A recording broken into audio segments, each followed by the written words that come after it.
Jeremiah chapter 38. Jeremiah in the muddy cistern. Shephisha, son of Mattan, Gedaliah, son of Pashhur, Jechiel, son of Shelemiah, and Pashhur, son of Malchiah, heard the words Jeremiah was speaking to all the people.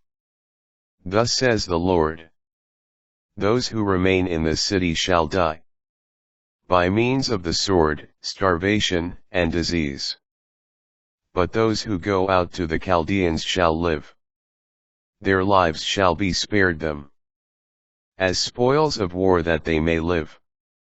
Thus says the Lord: this city shall certainly be handed over to the army of the king of Babylon, he shall capture it.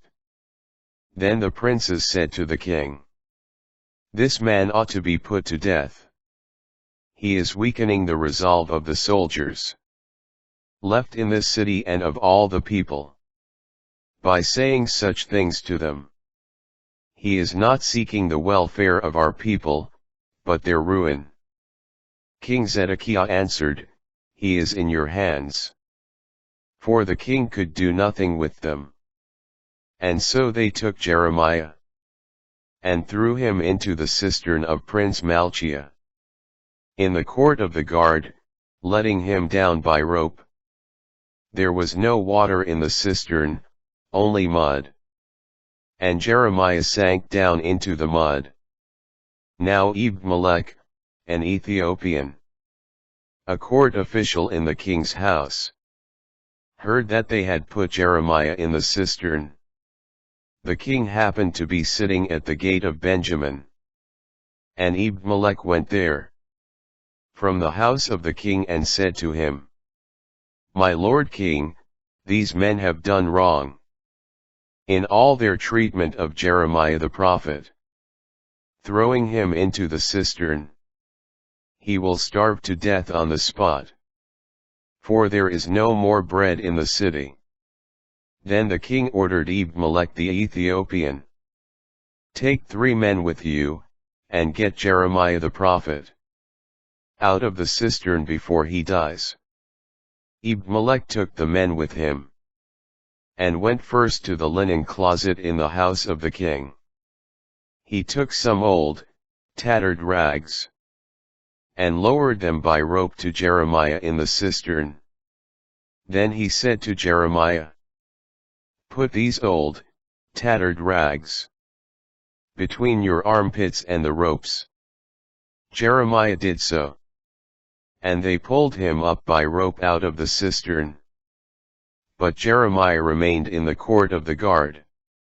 King Zedekiah summoned Jeremiah the prophet to meet him at the 3rd entrance of the house of the Lord.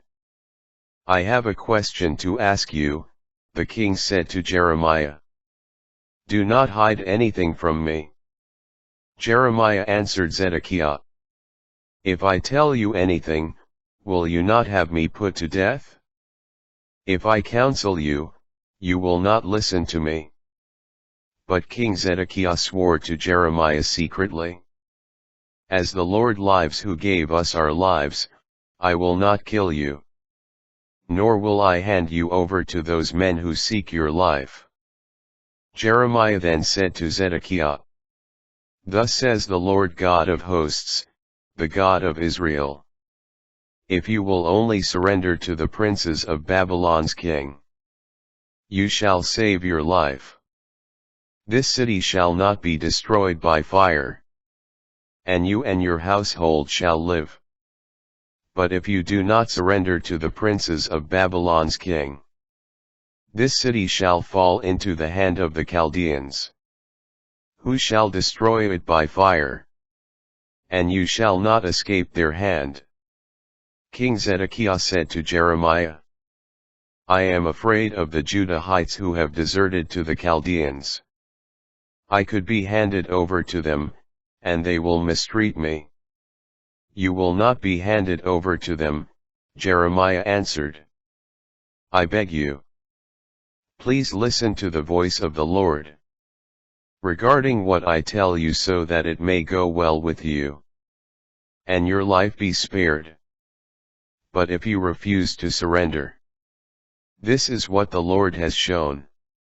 I see all the women who remain in the house of Judah's king being brought out to the princes of Babylon's king. And they are crying. They betrayed you, outdid you, your good friends. Now that your feet are sunk in mud, they slink away. All your wives and children shall be brought out to the Chaldeans, and you shall not escape their hands. You shall be handed over to the king of Babylon, and this city shall be destroyed by fire. Then Zedekiah said to Jeremiah, let no one know about this conversation, or you shall die.